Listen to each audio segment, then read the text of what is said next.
Hello student, आज start करते हैं फंक्शन ओवरलोडिंग। तो व्हाट इज फंक्शन ओवरलोडिंग?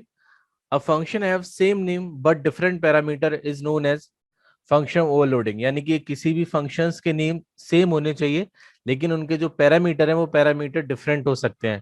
तो इस कॉन्सेप्ट को हम बोलते हैं फंक्शन ओवरलोडिंग। को एक एग्जांपल के थ्रू समझते हैं। Designer class overload function area as follows. यानी कि क्लास का नाम मुझे ओवरलोड लेना है और जो भी फंक्शन है उनका नाम क्या होगा? एरिया।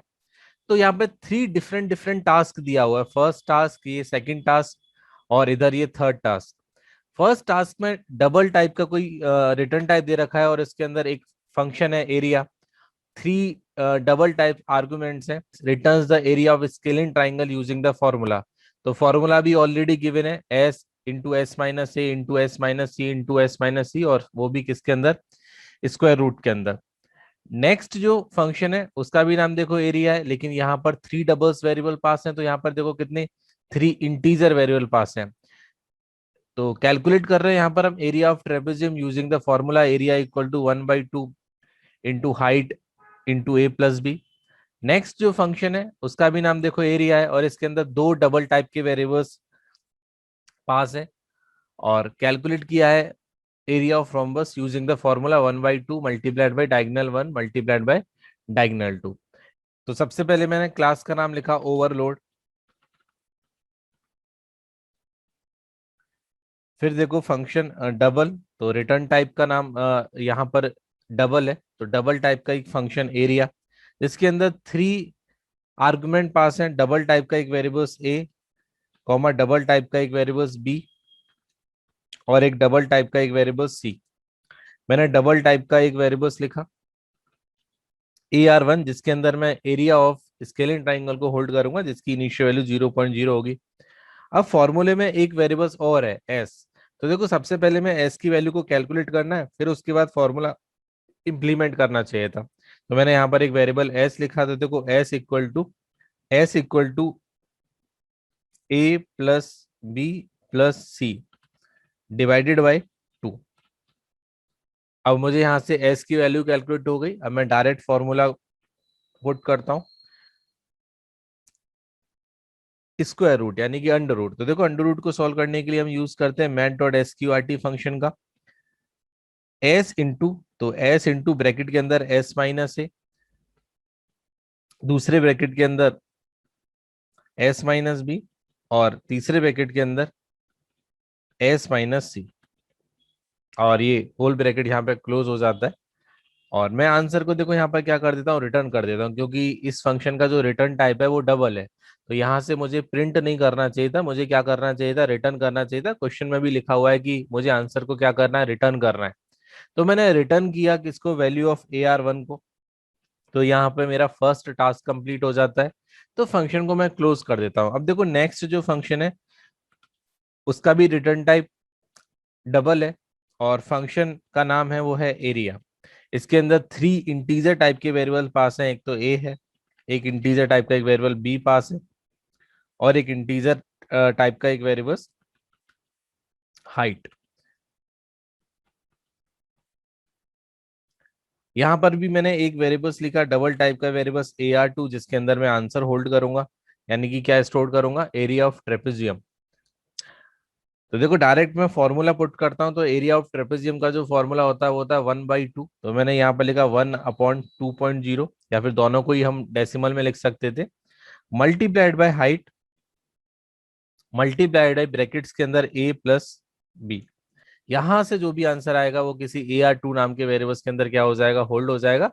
और मैं यहाँ पर AR2 की वैल्यू को भी क्या कर देता हूँ? रिटर्न कर देता हूँ।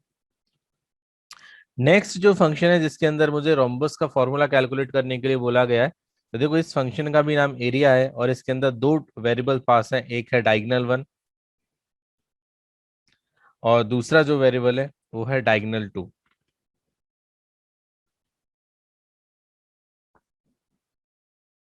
दो वेरिएबल्स मैंने यहाँ पर इनपुट कर लिए।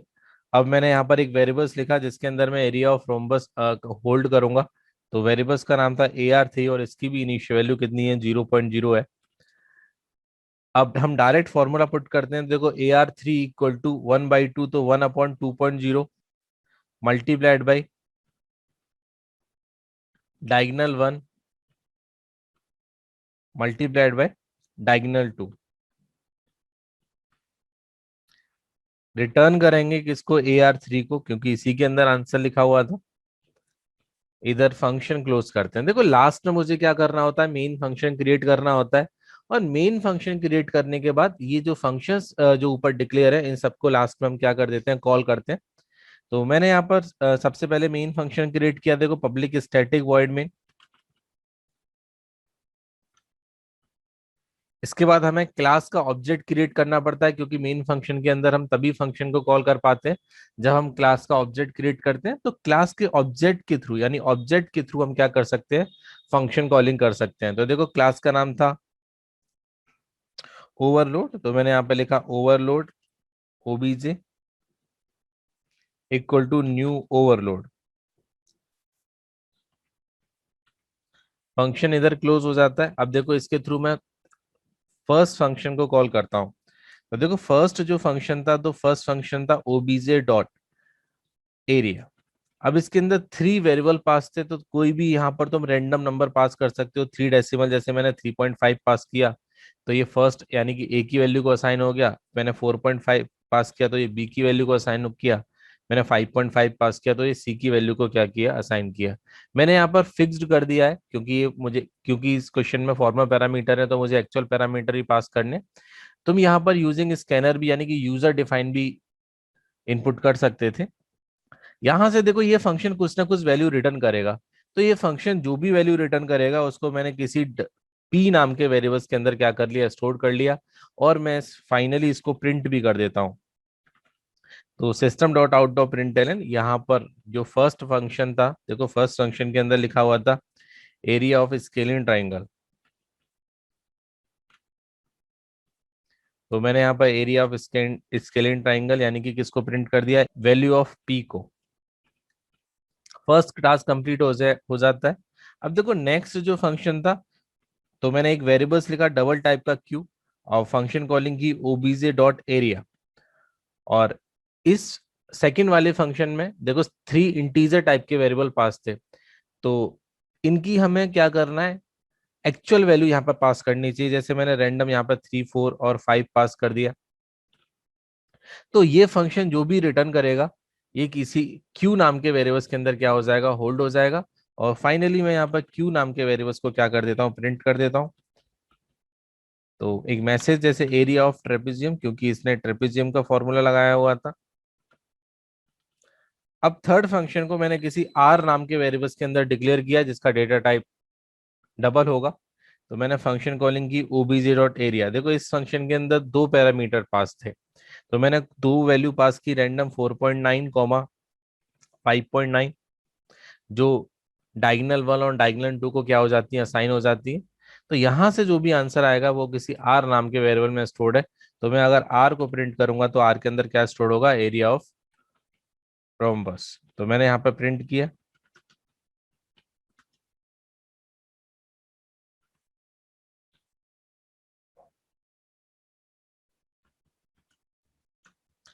प्लस आर, इधर फंक्शन, और यहाँ पर ये क्लास क्लोज हो जाता है। अब हम इसे कंपाइल करके देखते हैं। देखो कंपाइल, नो सिंटेक्स है, क्लोज करना है, राइट क्लिक करना है, मेन फंक्शन पे क्लिक करना है। देखो आंसर आया है, area of scalene triangle 7.85 something, area of trapezium 17.5 something, area of rhombus 14.45 something. या तो अगर तुम इनकी वैल्यू को अगर चेंज करना चाहते हो तो यहाँ पर ये कांस्टेंट जो वैल्यू लिखी हुई है इनको यहाँ पर चेंज कर सकते हो। तो ये प्री डिफाइन था, तो प्री डिफाइन की जगह तुम यहाँ पर स्कैनर या फिर बफर रीडर लगाकर यूजर डिफाइंड वैल्यू को भी क्या कर सकते हो, पास कर सकते हो। तो ये था फंक्शन ओवरलोडिंग। इसका पीडीएफ लिंक मैं डिस्क्रिप्शन में डाल देता हूँ, तो वहां से तुम डाउनलोड कर लेना।